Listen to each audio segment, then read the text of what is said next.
hostess, and this here may be tough to you. Snack cake to me, yeah, more hostess. This been overdue forever. Asked me when it was dropping, said never. Should've made you cut the feta, but I designed it Freemason Margiela. What's good, Shellitronnn here, the most smoke, no joking. I'm back again with a brand new video. I'm gonna keep it a Bowberry biscuit. I know I'm late, and I'm gonna get to this game here in a second. But most of y'all already know the reason I'm late in this video. Usually I do these videos, you know, day of, right after the game ends. But most of you guys know that the reason I was late, and the reason I wasn't doing a lot of videos in between my preview video and this one right now is because, yo, my city got hit.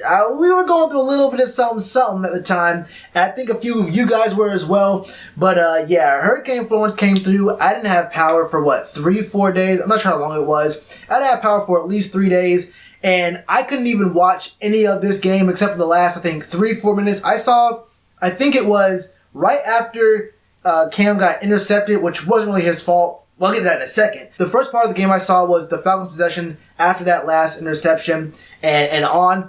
And I was making the video, and I thought to myself, I really can't do a video. I would hate to make a video where I go off of, you know, the game stats, the box score, highlights, and I've only seen the last like 3 minutes of the game. I couldn't do that to y'all. And I think my biggest thing on this channel is that I always make sure I give my first-hand account on what I think was happening in the flow of the game. I like context, all that kind of stuff. So I couldn't have done the I had to make a video after I watched the whole game. It took me a minute to find a full replay of the game online. It took me a lot longer than I actually want to admit, but I found it, watched the whole game. But that's not the point right now. The whole point right here I want to say is I hope you guys are safe, man. We went through a lot over here in my city. There was a lot of flooding. I know at first I was like, look, I look outside, it wasn't really too much going on. There's a lot of wind, not a lot of rain at first. But literally, you look any further than outside my window, and there was destruction in a lot of different places. Like 2 different roads to get to my neighborhood were flooded out. People's houses were destroyed. I mean, one of my homies posted pictures online. This whole road was destroyed by Hurricane Florence, man. It was serious. There's a lot of things that are going on in my town right now. Look, man, I don't ask you guys for a lot, but I just thank you guys for supporting me and everything, man. This is gonna be, it's a lot to process right now. I just want to say that I appreciate you guys, man. Anyway, back to sports. This game yesterday was ridiculous. Honestly, it was a pretty even matchup all the way through. I mean, the injury report had some pretty even guys out here. We had no Demir Bird, no Greg Olsen, no Curtis Samuel, no Trey Turner. But the Falcons didn't have Devontae Freeman. They didn't have Deion Jones. They didn't have Keanu Neal. So honestly, our offensive weapons being gone kind of matched up with their defensive weapons being gone. And then they also had their second string safety get out, KZ. We'll get to him in a second too. I have a lot to say about him. Just think about this. Our week 1 starting O-line was Taylor Moton, Greg Van Roten, Ryan Khalil, Trey Turner, and Darrell Williams. Week 2, we had Chris Clark, who had only been on the team for, 5 days? I think he was signed Tuesday. I don't know if he actually was in Charlotte Tuesday. Let's just say he was on the team for 4 full days. Probably only got 2 days of practice. So we had Chris Clark at left tackle. We had Van Roten and Ryan Khalil left guard center. Tyler Larson came in at right guard. And we had Moton switch from left tackle to right tackle.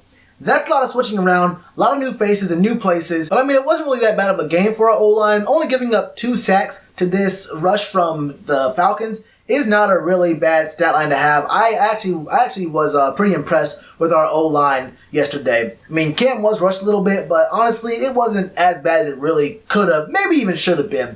Early on in the game, I think our coaching staff really learned a lot from last week, and they decided, you know what, let's get C.J. Anderson in the game more. We want to, you know, split these reps with him and make sure we use him a little bit more in the offense. Not only does Christian McCaffrey have such a big advantage in the slot, he can also motion in the backfield and come through for a swing, either like a PA end around, any number of things that we can do with Christian McCaffrey not starting off in the backfield, and having C.J. Anderson in the backfield can do a lot of different things and get in the heads of the defense, especially when the defense doesn't have their quarterback, quote unquote, the middle linebacker, Deion Jones, out there making the calls for them. That's a huge advantage for the offense with a lot of moving parts there to take advantage of a defense that has to adjust and call out different things and checks and whatnot without their main signal caller out there with them. Some things that I noticed early on in this game is that Ian Thomas can really block. I mean, he was doing some really good things. We kind of went jumbo on the right side a few times when we were running. it seemed like we had at least 4 guys on that right side.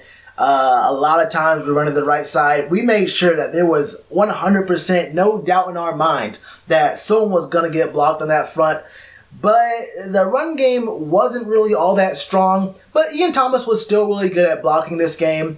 We had a lot of different things going on there. We didn't really pass to Ian Thomas early on. He really only became a factor, I think, after the first half, late in the third quarter, getting to the fourth quarter on that last drive. Ian Thomas became more of a factor in the pass game. He did have a drop that was kind of, it was a little bit questionable. And I know he had a drop that was in the end zone that, I'll go ahead and say it, Greg Olsen would have made that catch for us. I think that was when it was 17-31, and we really needed that one there. We got it back, but it was a little bit shaky right there in that moment when we saw Ian Thomas drop that ball. Overall, it wasn't that bad of a game for him. He didn't really get a lot of targets.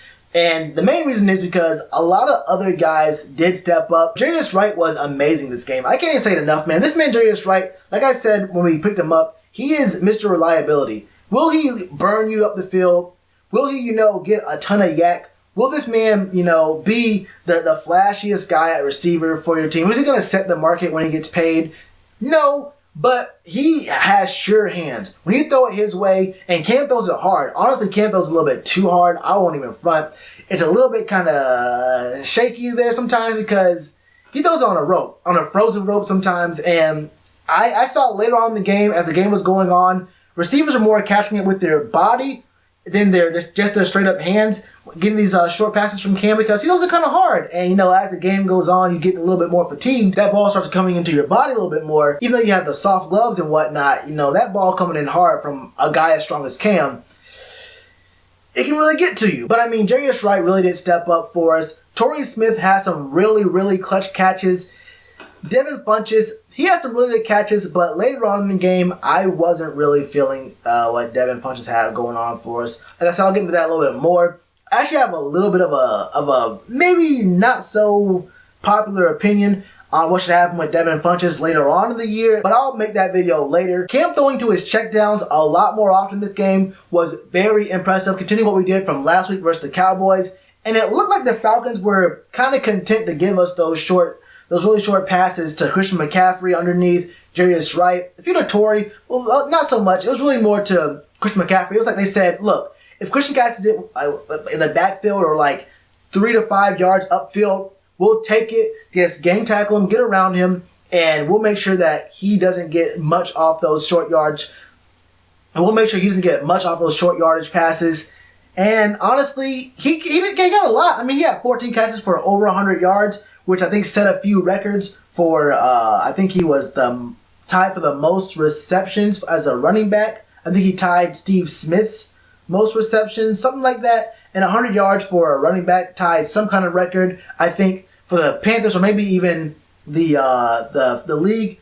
I'm not sure what it was, honestly. I know Bill Voss tweeted about it after the game. But Christian McCaffrey underneath in the pass game is always going to be very, very important. He's like our Greg when Greg isn't on the field, except Greg can be a lot farther down the field. He's a lot more productive in that, 7 to 12 yard range, whereas, we have to go underneath with Christian McCaffrey for the most part. But still, we saw a lot of good things out of Christian McCaffrey over the air. Torrey Smith had some false starts that were kind of questionable. I didn't like seeing that from Torrey Smith as a veteran, as a guy with 2 Super Bowl rings, one with the Baltimore Ravens, one with the Eagles from last year. I'm thinking if you're a vet, man, you got to be the least guilty person out there making false starts out there, man. Kind of twitchy out there a little bit, but overall, had a pretty decent game for us. We saw Cam shake 4 defenders on this one play and then throw a fadeaway off his back foot, leaning back, airborne going backwards, and throwing a dot on 3rd down for a conversion to Devin Funchess in the zone, just sitting down in the zone, man. We're seeing a lot of really good plays from our offense, but on defense was where the real problems were. Look, I can't stress it enough. For a team that gets most of its money, it makes its bread and butter off of run stopping and killing the run in the front 7, but really our front 4 stuffs the run a lot with 2K Short, Dontari Poe there. Our edges are usually set. We made Ito Smith look like Emmitt Smith out there. And Tevin Coleman was the first 100-yard rusher we've had on us in 21 games, I think since 2016. When I say that these guys are running all over us, I gotta say, these guys are doing the most on those toss plays. Those toss plays were killing us. Left side, right side, did not matter. They were getting yards every single rip. It was actually disgusting. And like I said in every single video I've ever done, the Falcons' main place they have to look for their success this year is going to be in Steve Sarkisian's play calling. It has to be his play calling. He's had a season and a game where he had very questionable, borderline terrible play calling. And this game, it was actually immaculate. I have to take my hat off to Steve Sarkisian. He called a really good game. It was actually surprising to me. I could not stand it. And this was the perfect time for him to actually call a good game because we bottled up Julio Jones. James Bradbury always has really good games against Julio Jones. Throw this tweet from Bill Voth just to show you a little bit of perspective, a little bit of context on just how much we have Julio Jones in a snuggie, in a brown paper bag when we have James Bradbury on him. But I mean, this man really didn't get very much on us. But the real problem in this game was run defense, and we had none of it. Devontae Freeman was out, and that's one half of their 1-2 punch for running. And Tevin Coleman said, "Coach, I can go ahead and do the job right now. If you want me to, I can run here, 100 yards right here. We can do it." And it wasn't just Tevin Coleman. It wasn't just Edo Smith. Matt Ryan looking like Mike Vick. Matt Ryan looking like Cam Newton. This man had 2 rushing touchdowns and one where he went airborne, took contact, held onto the ball, made his feet come back to the ground, and still made a good push to get into the end zone for another rushing touchdown, man. I don't like this man, Matt Ryan. This man comes up trash against the Eagles and then plays the game of his life against us. 2 passing touchdowns, 2 rushing touchdowns. He had 1 interception, which honestly was just a really lame duck. Minus that pass, which was it's a forced pass to Julio Jones, which didn't even make it to his target. He just threw a lame duck on that play. He threw a pretty good game, 23 for 28, 272. Averaging 9.7. I mean, that's actually a really great game. No sacks in that game for Matt Ryan. He played a really good game. And minus that just poor decision, honestly, it wasn't even an earned interception. He just threw a terrible, terrible read. He had the game of his life. I mean, Cam had a really good game too. 32 for 45, 335, 3 tugs, and an interception is an amazing game, honestly. But he had to lead the team in rushing with 42 yards. And when you have 5 carries for 42 yards being the highlight of your rush game, and you can't stop the run on the other side of the ball, I mean, that's indicative of just the front line on both sides of the ball. O-line, D-line, just wasn't getting it done this game. And that's really the story of the game for us. It wasn't the defense for passing, really. It wasn't the passing game on offense, which are really the 2 biggest concerns for us. This was a bizarro world where the Falcons' pass game didn't really kill us, and our pass game, or our inability to pass on offense didn't kill us. It was our inability to run and our inability to stop the run that really did it for us this game. Devin Funchess, he came up a little bit sad, I will not lie. A little bit sad late. DJ Moore, hey, I'll say this. Every single pass that he's caught in his NFL career, been a touchdown. That's a pretty good ratio. 52 yards, 1 catch on a completely clutch situation. Got us into the situation where we could come back and have a 1-score game where we can either tie or go for 2 and win it. DJ Moore tried his best. We haven't been really looking his way too much, but that will change. I know I've been saying it a lot, and I know I'm on your side here. We weren't looking at him a lot. I'm on your side now. We weren't really looking at him. I said we're going to ease him in. I thought with Damiere Byrd being out, I thought with Curtis Samuel being out, he'd have a lot more targets than he did this game. I guarantee you, I can't guarantee anything, but I'm telling you right now, our coaching staff is looking at DJ Moore and saying, okay, we get it, bro. We get it. We got to get you the ball. And I know I have all the confidence versus the Bengals next week. We will be looking at DJ Moore a lot more. And I mean a lot more. We kind of have to, bro. We really have to. We have a lot of weapons, but I think DJ Moore has to be a bigger weapon so these guys stay honest on him because he's a threat. He's a real big threat here. If we had just one more timeout in that last drive, I honestly believe we would have gotten a better shot at the end zone. That last pass to DJ Moore, man, it was so clean. I want to say that the Falcons had DPI on that last play. That was such clean coverage. It was such clean coverage. Oh, man, I wish I could say that it was actually DPI, but he just didn't catch it. It hit his bicep. I can't call it, man. I can't blame DJ. I can't blame the defense. I can't blame Cam. Honestly, it was just the run defense that really killed us. And I just want to say that even though we did see Luke missing a few tackles out there late in the game, which we never see, I do want to just point out that he was probably a little bit more fatigued in this game from having to do more because our front four really wasn't stopping that run. They hit the edges and there was no contain. They hit the middle and there was no stoppage there. Luke had to do a lot more for a longer period of time, which I can understand if he was getting fatigued out there. This isn't going to happen very often. This game right here is not indicative of what we're going to be doing later on all season. We are a run-stopping team. We just got a little bit, lost in the sauce in this game. Overall, I think we actually played well. I think we played pretty well, minus the run defense. And, Christian McCaffrey going 8 carries, 37 yards. CJ Anderson going 3 carries, 31 yards. But when we said we wanted CJ Anderson in the game more and having him have a bigger impact because we signed him for a reason, we meant in the run game, get this man more carries, not more pass attempts he can catch. He didn't show it this game. All I know is when you drop a clutch catch that was right in your hands, and then later on in the game, you let the ball hit your face mask, let it pop up in the air, and get an interception late in the game where we need to be actually super, super clutch. It's tough. It's 100% tough. And Christian McCaffrey's on the sideline saying, look, Cam, hey, I told coaches I'm ready to go. I told coaches I'm ready to go, and the Falcons were giving up that underneath every single down, and they're just waiting for CJ Anderson. They said, look, Christian's going to be out one of these plays. We're going to leave CJ Anderson open there. Leave CJ Anderson open there for a second. Let him do what he do.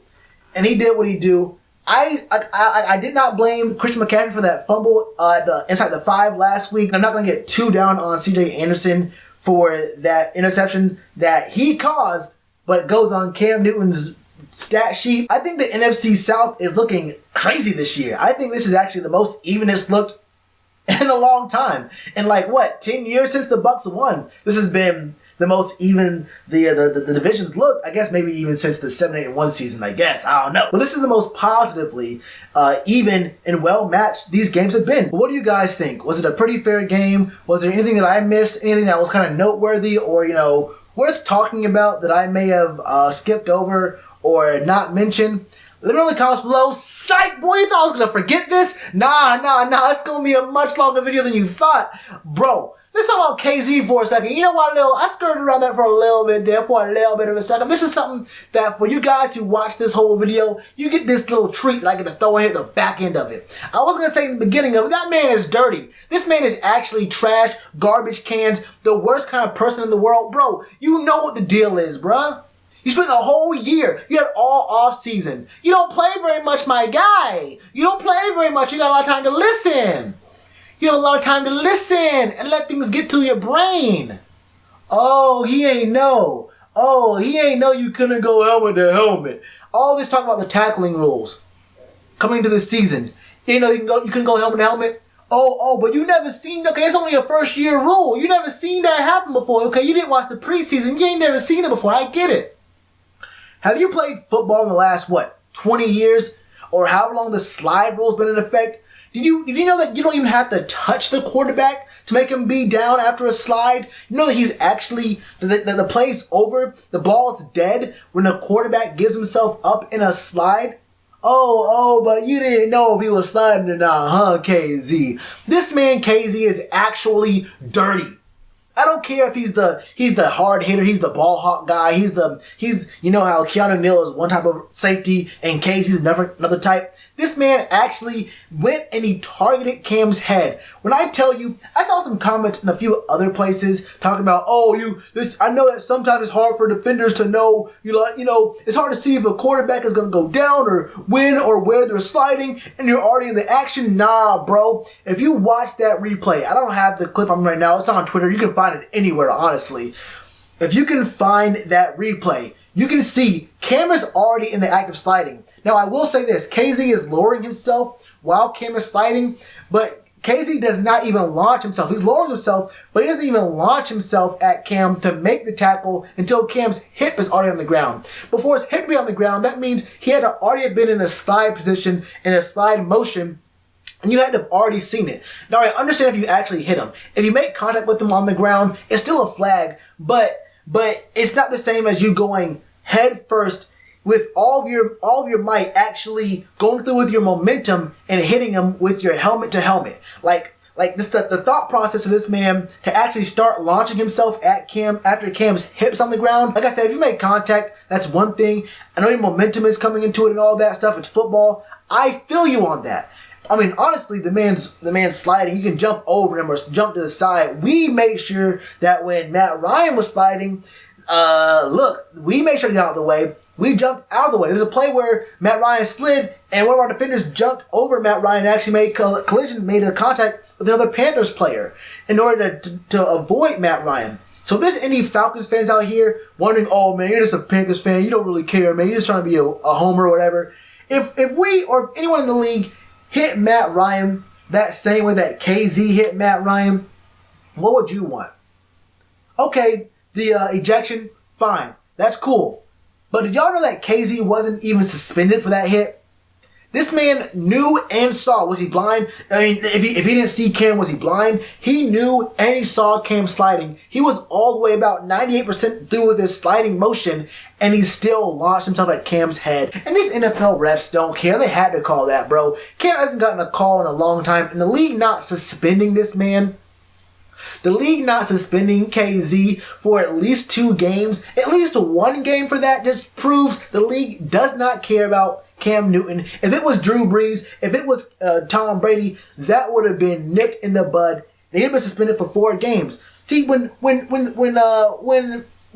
Tom Brady's season got obliterated, what was it, week 1 or 2? Was it 2011 when the guy went after his knee in the pocket? They had a new rule in place the very next season. You can't go after a quarterback's knees or below. Was it below the waist? I think it was. When he's in the pocket. Okay. When Aaron Rodgers had his whole season blocked all the way out, they had a brand new rule in effect the very next season. But Cam Newton gets killed in the opener in 2016. Cam Newton gets a helmet to helmet right here, and the person no suspension at all. You got your mind, bro. I can say a lot about this. I can talk about this for a whole different video, which I actually might. That's my thoughts on the game. What did you guys see? Let me know your thoughts in the comments below. And you already know what to do with that like button. Cheers to you, appreciate the chance. Being told y'all I been the man. Being told y'all I had the gift. Tell a friend to tell a friend. Real ones gonna recommend. Count this as another win.